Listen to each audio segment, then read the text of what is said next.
Gila, nak minum air boleh pergi kat bilik air. Oh. Apa punya? Ada balik pulau ni, kita ambil gambar. Kau tak tekan? Tak, kau punya masih tekan masa aku. Yang tu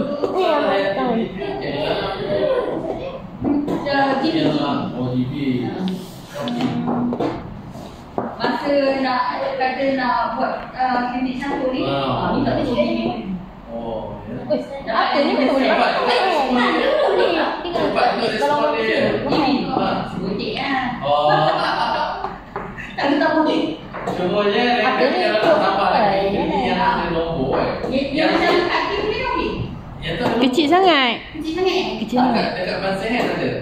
Masa ni. Boleh pakai letak yang ada nombor. Cek. Takut budak tak nampak keliru dia punya tapak. Saya elok je beli yang macam tu. Besar. Kalau ada tu murah. Dia bawa murah tu dalam Shopee.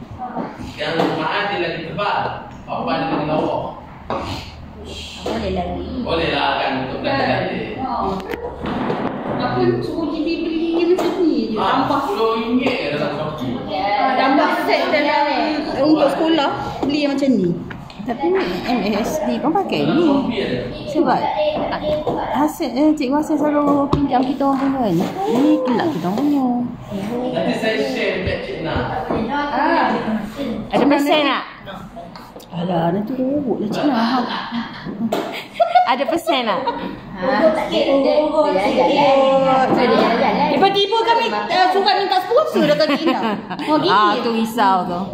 Risau sangat tu.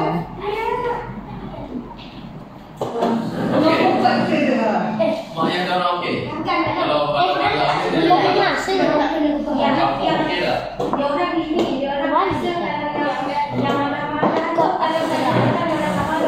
Oh, gitu. Sejuk juga nanti bila memang besar lah. InsyaAllah lah. Penyejuk. Ya. Betul lah. Kita beritahu sikit Cik Nah ni.